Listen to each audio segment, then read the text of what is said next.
Well, what do you think? Nice wrap up to the couple of days we spent down in Madison. Yeah, I love when we get a chance to just meet with a lot of different people. I haven't seen some of them in a while, and kind of hear what challenges they're facing, what they're going through. So it's a good thing. I think the networking event last night was really cool because it gave me a chance to kind of reinforce some of the different types of projects we've been working on. Yeah. And you know, I think they all have that common theme of transformation somewhere within the business. Yeah, you can tell businesses are feeling pressure because that conversation is everywhere. Yeah. And I'm not sure everybody uses the word transformation in the same fashion, but what's important is they realize some need to change. So I was talking to a gentleman last night in the life science space, and tell me a little more about the project you've got going on with the greenfield work out in California.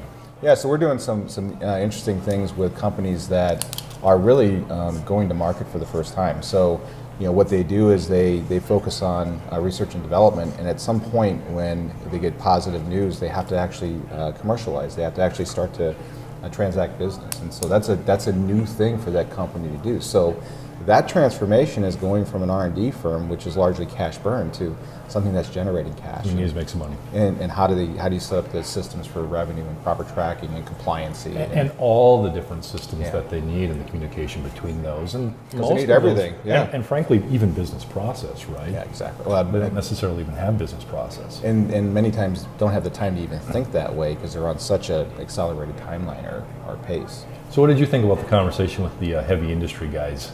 It's interesting because they're feeling that same kind of pressure, and they know they need to transform, and they need to change many of the disciplines inside of their business to kind of keep pace or to try to find some sort of competitive advantage. And so while the emerging life sciences might be about maximizing their opportunity, many times to create a competitive advantage inside of the manufacturing segment, they have to optimize. Yeah. And so a lot of the work goes on. Well, what I liked about it was that, you know, specifically we have the project in Wisconsin that has this very traditional business, right?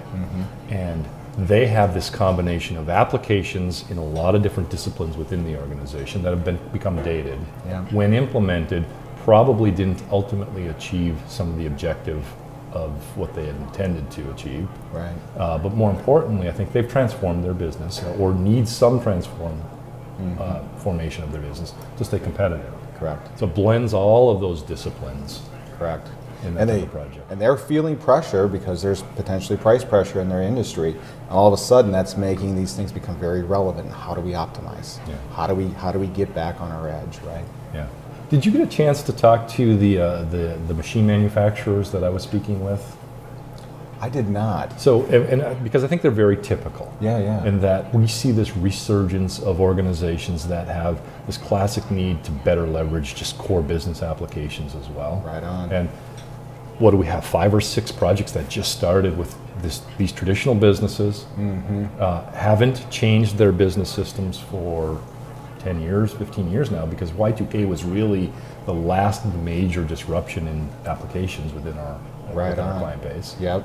And so I just thought that was very typical of the types of clients, and the challenges that they were talking about were very similar to all the challenges that we see within our client base. Well, and many of those older systems were very closed systems, very proprietary languages. They had data models that really weren't built for the kind of analysis that people need to do today. So some of that pressure is coming in. Again, forces to be more competitive, taking a look at systems and how do we actually gain an edge. Yeah, exactly. So I thought, what a great conference to kind of have such a such a representative sample of the types of work we're doing with these greenfield clients in life science space and traditional manufacturers or smaller businesses just making that next tier change of their business applications. Correct. I thought it was very representative. Yeah, and many times they have this short-term burst where they need executive leadership to come in and get them over a hump because they've got to run their business while they're transforming. Because the key mistake is not. So if you focus all of your attention to the new and shiny, you have the opportunity to lose fast, right? So I love getting out and having it's been great, buddy.